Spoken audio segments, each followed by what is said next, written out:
Olá, pessoal! Hoje nós vamos falar sobre o comportamento térmico dos gases. Nós vamos nos referir a um modelo de gás perfeito ou gás ideal, porque como existem vários tipos de gases, a gente vai estar abordando de forma simplificada. Então, o gás perfeito ou gás ideal é um modelo que ele é teórico e que permite estudar de maneira simplificada o comportamento dos gases reais, tá? Esse modelo teórico, né, ele não existe na realidade, ele é apenas teórico mesmo. Então, no modelo do gás ideal, a gente tem o seguinte: as moléculas têm massa, mas o volume de cada uma é desprezível. As moléculas estão em constante agitação desordenada e aleatória, e entre o choque com outra molécula ou nas paredes do recipiente, elas passam a se deslocar em movimento retilíneo uniforme. As moléculas interagem umas com as outras apenas durante as colisões.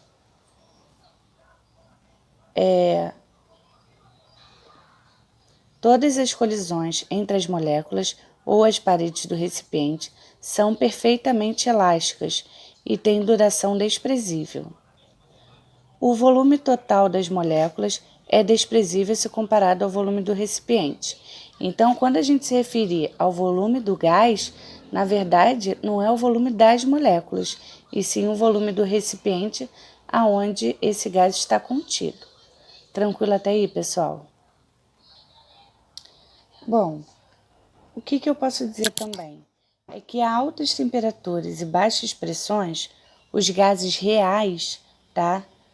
Principalmente se ele for monoatômico, eles vão ter o comportamento aproximadamente como os gases ideais, tá? Por isso que a gente consegue aí fazer essa relação com os gases ideais, tá ok? E primeiro a gente precisa conhecer alguns conceitos que a gente vai utilizar mais adiante.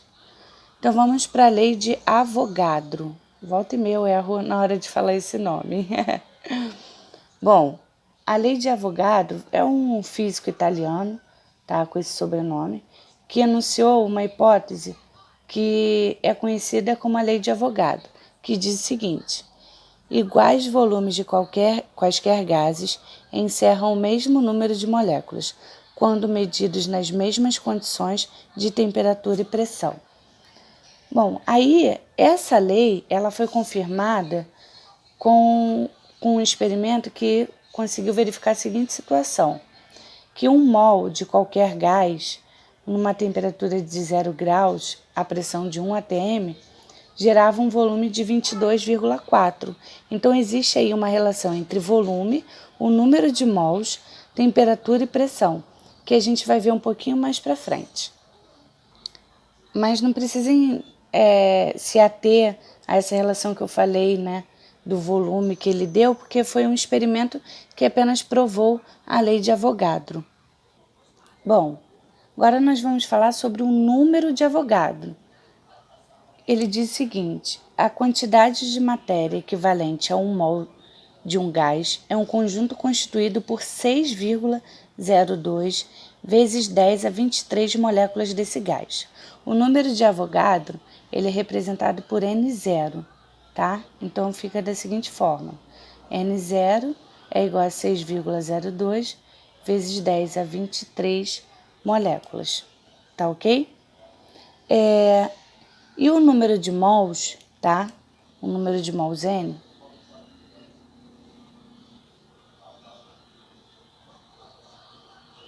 isso daqui provavelmente vocês já viram em química, se não viram ainda vão ver, tá?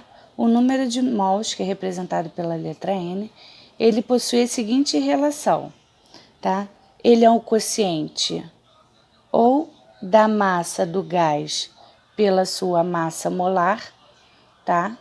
Ou ele também pode ser expresso, o número de mols, pelo número de moléculas do gás pelo número de Avogadro, tá bom? Então, existem essas duas relações onde você obtém o número de mols. Eu vou escrever aqui o que quer dizer cada elemento para a gente não esquecer. Bom, então anotei aqui, tá? M a massa do gás, Mzão a massa molar, N o número de moléculas e N0 o número de Avogadro. Porque vai depender do que o exercício ele vai estar te dando. Por isso que você tem que ter conhecimento das duas formas de calcular o número de mols, tá ok? Bom, agora nós vamos falar sobre a equação de estado do gás perfeito. Essa equação, ela depende de 3 variáveis de estado, tá? Porque o comportamento de um gás ideal pode ser descrito de forma simplificada utilizando essas 3 variáveis, que é a pressão, o volume e a temperatura absoluta. Então vamos lá, a pressão ela vai ser representada pela letra P minúscula, tá?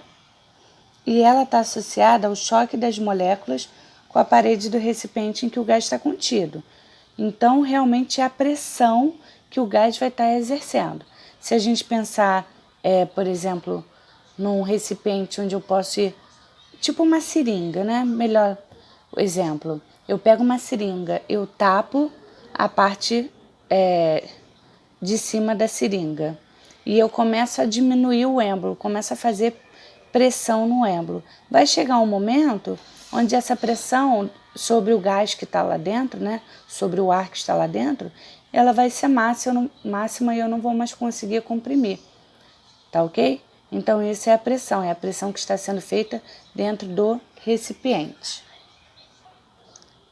Bom, então agora vamos para a próxima variável. A próxima variável, tá, é o volume. O volume que vai ser representado pela letra V maiúscula, tá ok? Bom, como eu já disse a vocês, o volume do gás é o volume aonde o gás está contido. Porque, como nós já vimos sobre gás ideal, o que acontece? O volume de cada molécula ela é desprezível. Então, o volume a ser considerado vai ser o volume do recipiente. Vou anotar aqui para vocês. Continuando, a última variável é a variável da temperatura, tá? Como a gente já vem falando já há alguns capítulos, né? A temperatura ela está diretamente associada ao grau de agitação das moléculas, né? Ou átomos de um gás. E essa temperatura, obrigatoriamente, ela vai estar medida em Kelvin. Então, é muito importante que vocês lembrem como nós fazemos a conversão de graus Celsius para Kelvin, de Fahrenheit para Kelvin, tá? Então, vamos lá. Então, aqui nós temos a temperatura e ela vai ser representada pela letra T maiúscula, tá ok? Bom, então nós vimos, né, que a equação ela vai depender, né, dessas 3 variáveis, tá? E isso aconteceu em 1834, quando foram reunidas algumas leis que a gente vai ver daqui a pouquinho, tá? Aí um engenheiro francês chamado Clapeyron, ele concluiu a relação entre pressão, volume e temperatura e disse que essa relação era diretamente proporcional ao número de mols do gás. Então, ele percebeu que existe a seguinte relação: PVT era igual a uma constante vezes o número de mols, tá? Foi isso que Clapeyron constatou. Essa constante é uma constante de proporcionalidade e ela vai ser representada pela letra R, tá? Porque essa constante ela não depende da massa ou do tipo do gás e ela sempre assume o mesmo valor para tudo, tá? Então essa relação ela vai ficar assim, ó, PV sobre T é igual a R vezes N.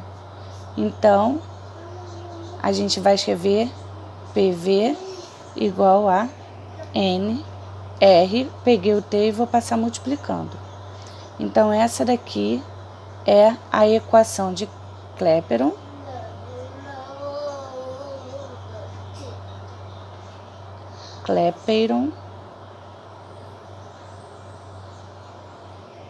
tá? Também chamada equação do gás perfeito.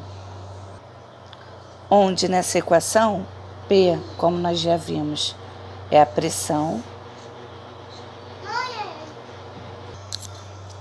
V é o volume, N é o número de mols, R é a constante universal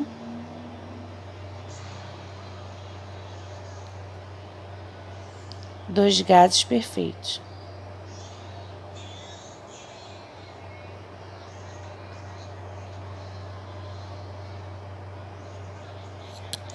E T é a temperatura, né? Vou botar aqui.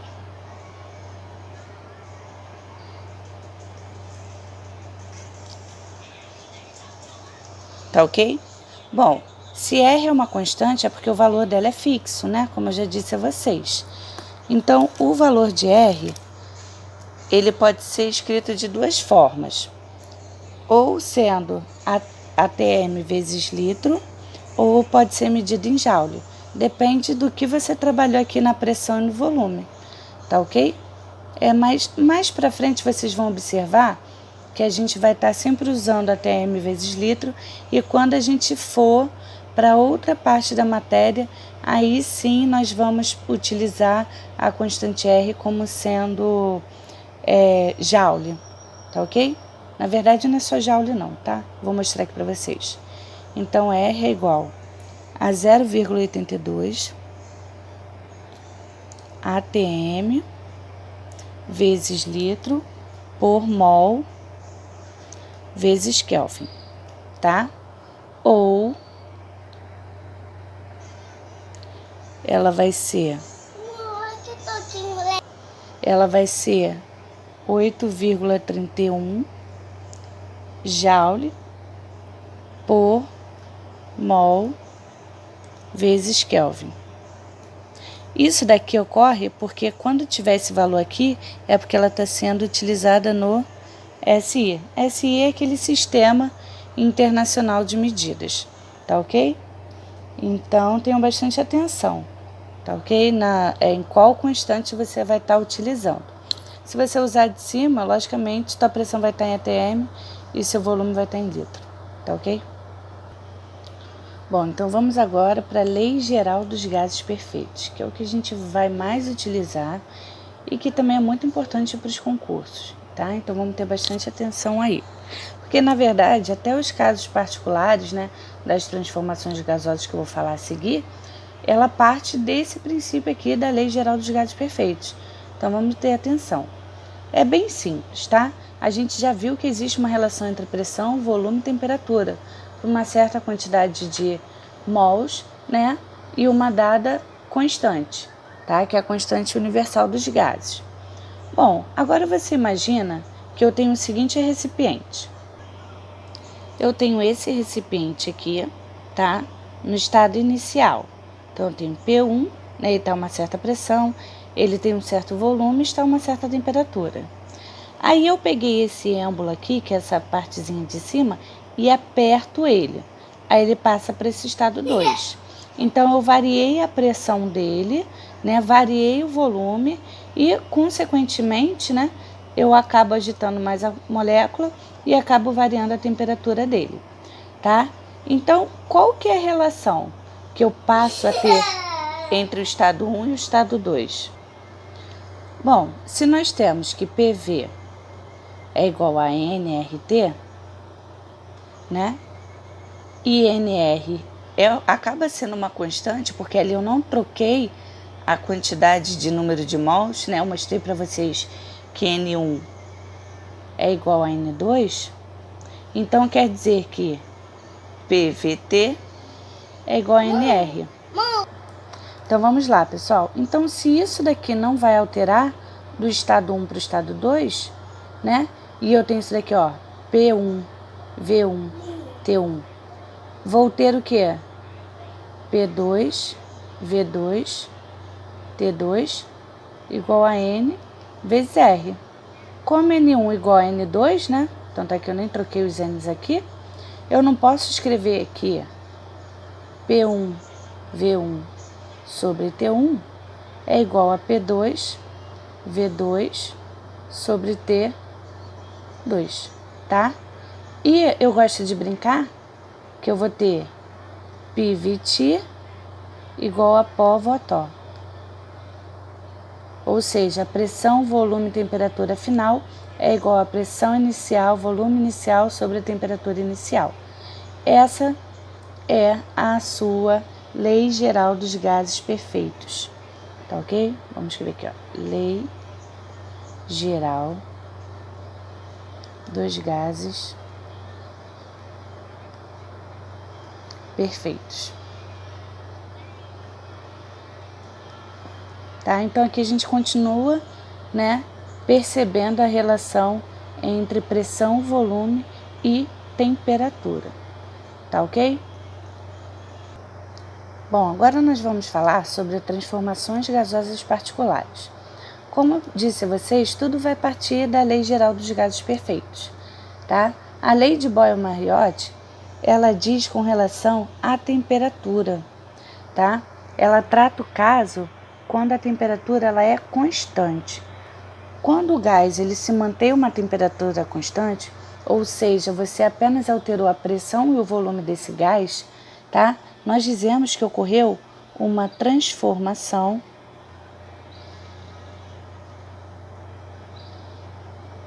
isotérmica. Iso porque quer dizer igual, né? E térmica de temperatura. Então, vou escrever aqui, uma transformação isotérmica corresponde à temperatura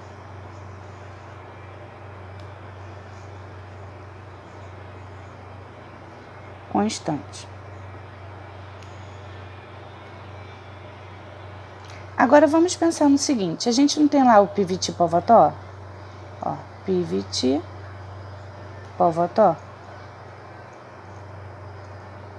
Se a temperatura é constante, quer dizer que o T é igual a quem? A T0, correto? Se T é igual a T0, o que eu posso fazer? Eu não posso cortar aqui o denominador? Então, a lei de Boyle-Mariotte vai ficar apenas o quê?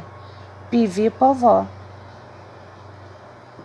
Pronto, essa é a lei de Boyle, tá? Ai, professora, eu tenho que gravar os nomes? Não, o exercício, na verdade, ele vai estar se referindo se é um caso isotérmico ou os outros nomes que eu vou mostrar para vocês, tá bom? Mas é importante saber que no processo isotérmico você fica com PV PO-VO. Tranquilo, pessoal? Então vamos para a próxima lei. Bom, aí no livro de vocês, né, ele até fala que sobre a temperatura constante, a pressão e o volume de uma dada massa de um gás ideal são grandezas inversamente proporcionais. Porque se você pegar o P, né, e passar para o outro lado, e o P0 para o lado de cá, né, você vai ficar da seguinte forma, ó. Vamos inverter isso aqui, ó. P é igual a V0 sobre V, e aqui eu passei o P0, tá? Eu passei o P0 para lá e passei o V para cá, ou seja, a pressão final é inversamente ao volume final e a pressão inicial é inversamente ao volume inicial, tá ok? Então ele fala com relação a essa proporcionalidade de pressão e volume.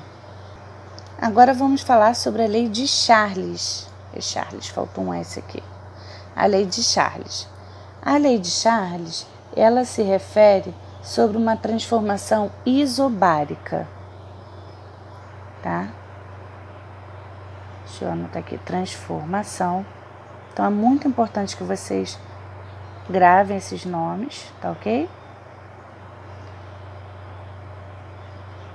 Bom, transformação isobárica, isso a gente já sabe que é igual, né? Então, a isobárica é porque ela vai ter o quê? O mesmo a mesma pressão, tá ok? Então, aqui nós temos que a pressão vai ser constante. Bom, e se a pressão ela é constante, né? Então, quer dizer que lá do PVT Povotó, deixa eu anotar aqui para vocês, nós temos P igual a P0. Então, quer dizer que eu posso cortar porque ambos estão no numerador e é tudo multiplicação e divisão. Então, corto esse P com esse P, vai sobrar o quê? VT Votó. Correto? Então, essa é a lei de Charles. Tá ok? Bom, se a gente for parar para pensar na questão da proporcionalidade, né? A gente tem que eu posso passar o T para um lado e o V0 para o outro. Então, vou tipo multiplicar cruzado, né? Então, vai ficar VT sobre VO-TO. Eu só troquei esses dois de lugar.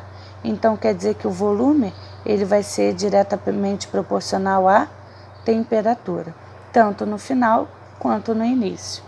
Tá ok?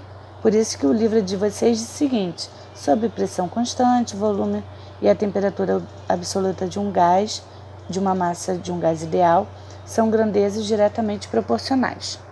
Tá bom? Mas nada que vocês tenham que ficar preocupados, não. É apenas a matemática mesmo, tá? Bom, vamos para a última lei, tá? Que é a lei de Gay-Lussac. A lei de Gay-Lussac, ela fala sobre uma transformação isocórica. Bom, essa isocórica, na verdade, ela possui 3 nomezinhos. Ela pode ser chamada de isocórica, isométrica ou isovolumétrica. Como a gente já viu sobre pressão constante e temperatura constante, logicamente essa está se referindo ao quê? Ainda mais com o nome isovolumétrica. É quando o volume vai ser constante. Então, vou anotar aqui transformação isocórica ou isométrica ou isovolumétrica. Então, anotei aqui, ó, transformação isocórica, isométrica ou isovolumétrica. Pode aparecer com qualquer um desses 3 nomes. Todos eles significam a mesma coisa, tá? Ou seja, volume constante.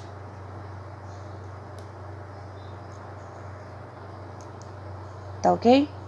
Bom, então vamos pensar lá no PVT Povotó mais uma vez. PVT Povotó.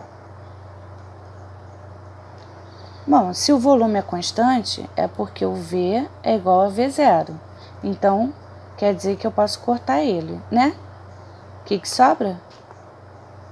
PT Potó, né? Tá ok? Então, essa é a sua formulinha para volume constante, tá? E se a gente for pensar na questão da proporcionalidade, o que eu penso? Que eles são o quê? Diretamente proporcionais, porque eu teria o quê? Se eu trocar esses dois de lugar, vai ter PT dividido por P0, T0, né? Então, a pressão é diretamente proporcional à temperatura final e a pressão inicial é diretamente proporcional à temperatura final. Tá ok? Bom, pessoal, e aqui eu encerro mais uma aula. E hoje eu encerro mais uma aula. Espero que vocês tenham entendido. Vocês vão observar, tá? Que eles vão estar trabalhando nos exercícios com muita letra. Por exemplo, a pressão inicial é igual ao dobro da pressão final, né? Então, a gente vai ter que estar trabalhando com letras, mas é apenas você denominar, né? Um exemplo, se eu digo isso, deixa eu pegar um lápis aqui. Bom, vou fazer aqui com vocês, como exemplo, essa questão 10, tá? Uma bolha de um gás ideal com volume V é solta do fundo de um lago onde a pressão é o dobro da pressão existente na superfície. Supondo a temperatura da água constante, a bolha chegará à superfície com o volume. Bom, então vamos lá, pessoal. Então ele diz, né, que o volume inicial do gás é V. Ele diz que a pressão é no fundo, né, onde a bolha ela é solta, ela é 2 vezes a pressão na superfície. Então, ela vai ser o dobro da pressão final, porque no final ela vai chegar à superfície. Ele diz também que a temperatura ela permanece constante. Então, a temperatura inicial vai ser igual à temperatura final, tá? Aí ele quer saber qual o volume final, que eu vou chamar de V', tá bom? Então, vamos lá. A gente não tem PVT Povató? Então, se a temperatura é constante, eu corto, né? A pressão final é P. O volume final é V'. A pressão inicial é 2P. O volume inicial é V. Então, eu corto o P com P, porque é tudo multiplicação. Então, o volume final vai ser 2V, ou seja, o dobro do volume inicial. Beleza, pessoal? Espero que tenham entendido. Isso aqui foi só para demonstrar que vocês não precisam se assustar com as letras, tá bom? Que ela vai ser parte dos exercícios e que vocês vão resolver normalmente. É só ter paciência de ir identificando cada uma delas, tá ok? Um beijão, até a próxima aula. Não deixem de curtir, hein? Beijo, tchau!